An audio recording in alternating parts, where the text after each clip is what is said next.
Hi, Terry Jarvis here in Domme in southern France. It's a wonderful vista here looking down through the valley and across to the escarpments. It's an absolutely wonderful day.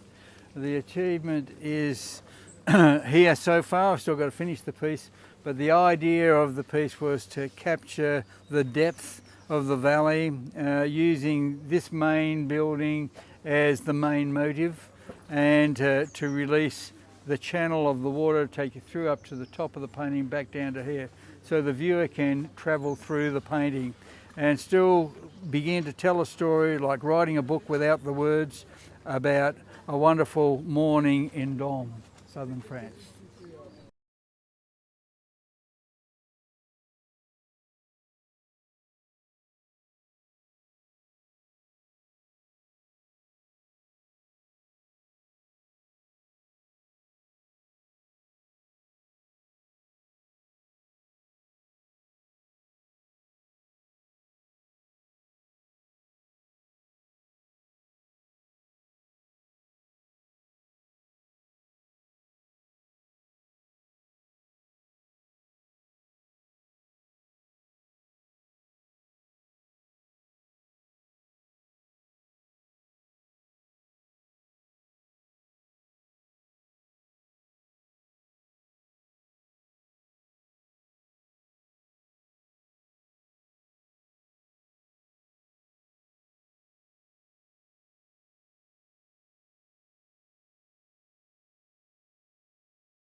The law of thirds, around about 2/3 of the way down, 2/3 of the way across, thereabouts, we'll put in this main motive, which is just a matter of a building. We'll get that in first so everything will relate to that main motive. You've got a lovely little drawing here that we can really work with. Everything else will relate to that, as I say. So I need to get it in, and it needs to be correct.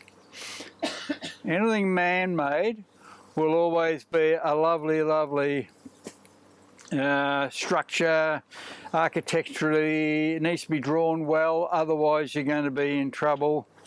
Anything that's of nature, you'll find that that will be free shapes. So you can have a lot of fun with free shapes. Like the trees are going to keep growing, the leaves are going to keep growing, the landscape will change. Some of the paddocks are there, of course, and they won't change too much, but generally the man-made shapes need to be drawn fairly correctly. And that's about it, I think. There we are in. Now what happens in relation to that is we've got some lovely trees and bushes and bits and pieces happening here, which I only need to suggest. This isn't a drawing, this is going to be a painting, so we need to make sure that we've got those in place. I don't need to make just a suggestion. We've got a lovely little car park here. what's happening behind there. You can see I'm drawing this in relationship to my main motive. Trees here, coming back here, really nice little paddock. This is coming down here, we've got more trees here. And this is slowly building back into, right back into this flat land.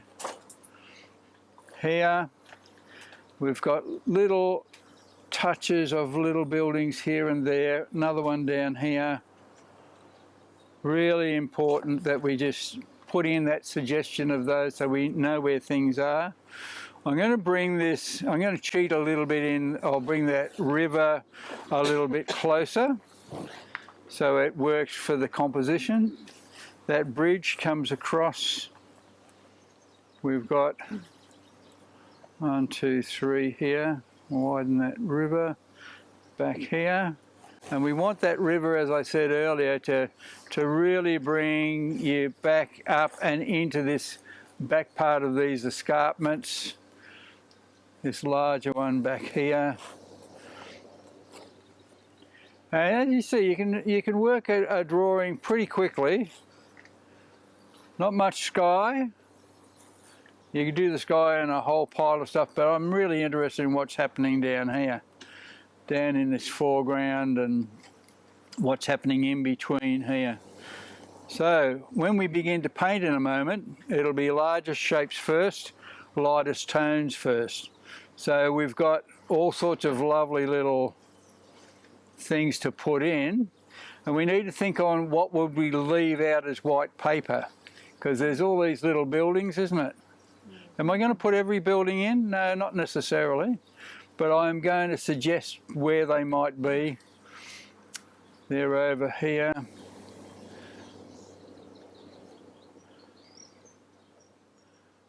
You can make the drawing really difficult, or you can make it suggestive so you've got an idea where the main parts are going to be, where you're going to leave things out, where you're going to put stuff in.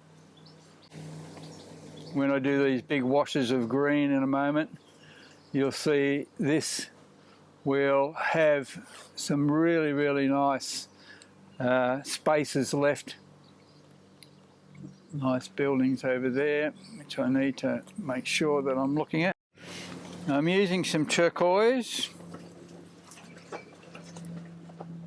with some cerulean blue. In my palette I've got cerulean blue, which is my coolest blue, remembering cool recedes, warm advances.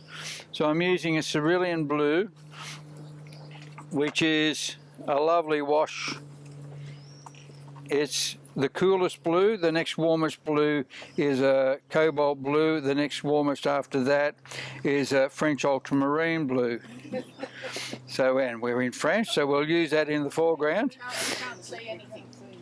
So what we'll do is use our, because we're going to do the background first, we're going to use cerulean blue because it's our coolest blue.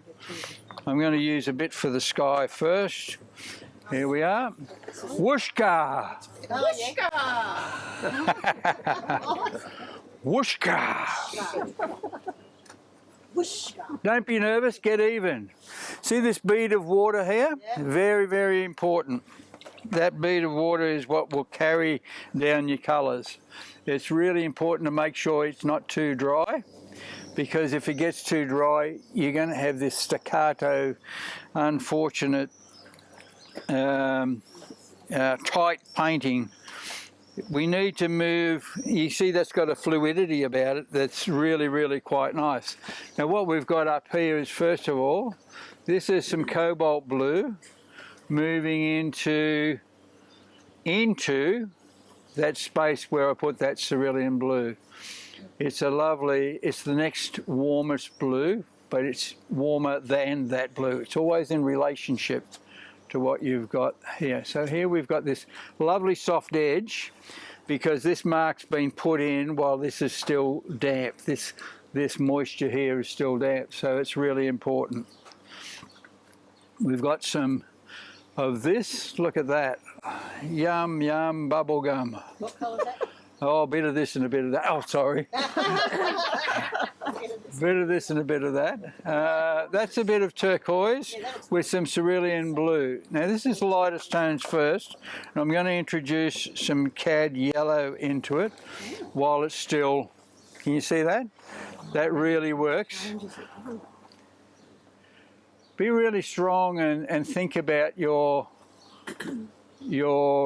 edges here, and this is the lightest tones that we've got. And think about what you're putting in there. So this needs to be soft back there because that's further away, doesn't it? And you think, oh, Terry, you missed those escarpments there. I can still squeeze out my brush and just take out a little bit of it here and there. Come back in, and it's still nice and soft, but I've got a lovely white space there that I can still work with. So that's really important. We're going to take out this escarpment here, just with a little bit of cad orange. Put that in. There it is. Cad orange. Why did you put cad orange? Because cad orange is there. See that escarpment, the smaller escarpment? Yeah. Does that look correct? Does that colour look correct? It's correct, but I'll... Aha, there we are. So it's really important to think on, okay, what is it? Is it an orange, or is it a red, or is it a pink? If it was pinker, it would be a bit closer. But because it's further away, it's going to be a softer orange, which works. There we go. Put in a little bit of water there. You can have that drip down into there and find that escarpment a little bit and make some adjustments there later on. Notice that bead of water is still there, here and there. Lovely. Cad orange again. Right here, look at that. Yum, yum. That's just gorgeous. A bit of water in there. We make sure that we're going to put in some foliage and things across the top of that, and we'll take care. We will put a little bit of cad scarlet in there. It's a little bit closer while it's still damp. Old watercolour saying, never say die until it's dry. It's always an opportunity in work clothes to really work with your image here. There's a lot of dark coming back. See that dark coming off that escarpment? While that's still damp, pop that in. While this up here, just across the top of that, there's some really nice things happening. It's just dried off a little bit, enough so this becomes a controlled soft edge, if you like. This comes down through here. I'm just using the tip of the brush. This comes back up into here. And I've got a couple of lovely little spaces here. This will come down here. Some turquoise and some burnt sienna. Gives me a good, look at that. Isn't that gorgeous? Yes, Terry, it is. Lobsmaking. Hey? I wouldn't have thought of that. You wouldn't have thought of that? Yeah. Burnt sienna and viridian is another good one too, but it's a bit stronger. So, but see these escarpments starting to take shape here.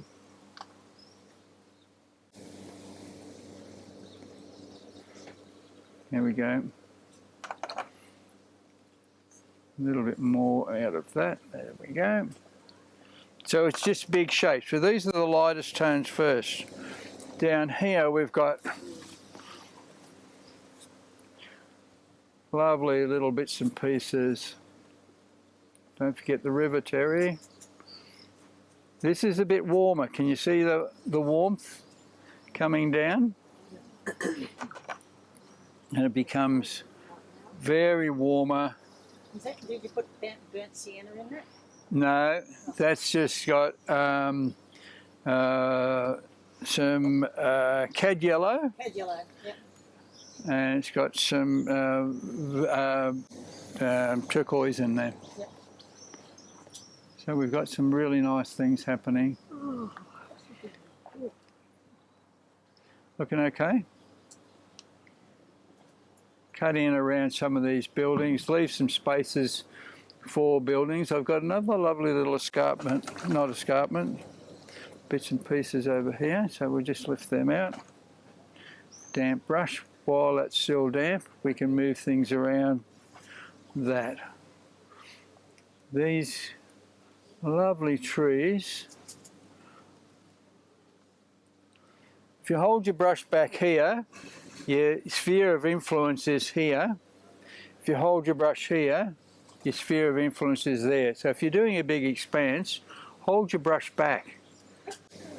Make sure that you're using your brush in ways that will give you the best result. Big spaces. Look at the sphere of influence I've got there. As soon as I do this, fine for this stuff, but not for all of this. I'm going to get your painting soon. I'm just going to get this wash in down to the bottom. Is that okay? You happy with that? Yes. There we go. This is a bit more through here. This is just getting shapes in here and there, making sure I've got spaces left. This is some lovely trees back through here. Now, I don't want to put too much warmth back in here, but it does need a little bit because it's there. So I'm just going to pop that in. There's some lovely little bits and pieces. But you can see even at this stage and even at these lovely just washes, you can see you're still capturing the essence of what's happening out there. Can you see that? So starting with lightest tones first, we start to introduce more detail and colour in and around in the second stage after this. Some of it I'll have to leave to dry, so it'll be good to get you guys started, but I'll keep you progressively involved, and I will finish this today, hopefully, so we can really... Oh yes, did you like that bit? Here's our main motive. We don't want to mess that one up, so we're moving around that. And I can pop in the trees later on, that's not a problem. Here we go. There's another little building down here which I want to retain.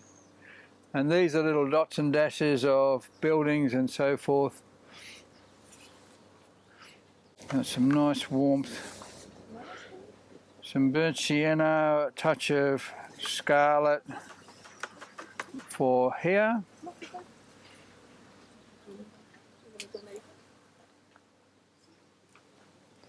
That needs to come in there too. But see how general it is? Am I getting bogged down with lots and lots of rubbish early? No. It's really important that we don't do that.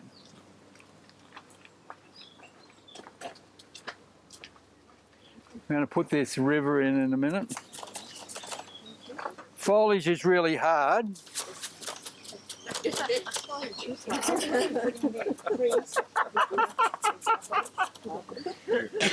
Probably spread your foliage.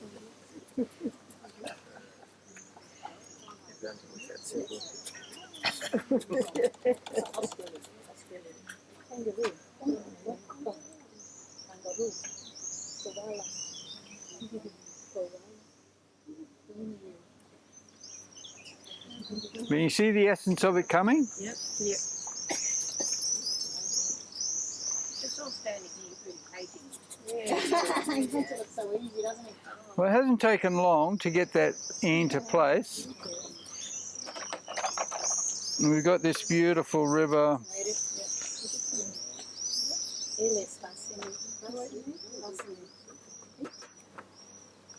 This is cerulean blue. If you look at the cerulean blue, and then it's got other things happening, more water in that. We'll come down there. Mustn't miss out on the bridge. If you squeeze out your brush, you'll find that you can pick up that dribble there. We've got some lovely shapes there.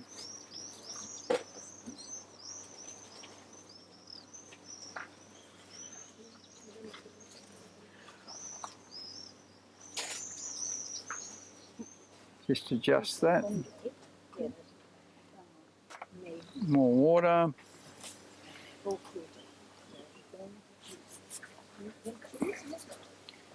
Get the feel? Yep. Already? We've got these reflections happening.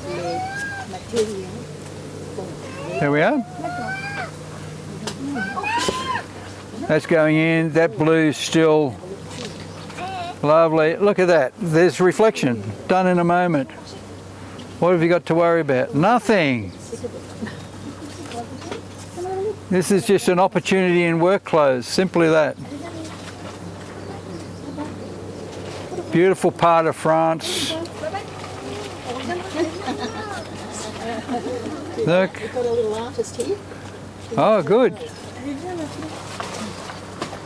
See the essence of that river? It's very broad, but it's already there. Already there.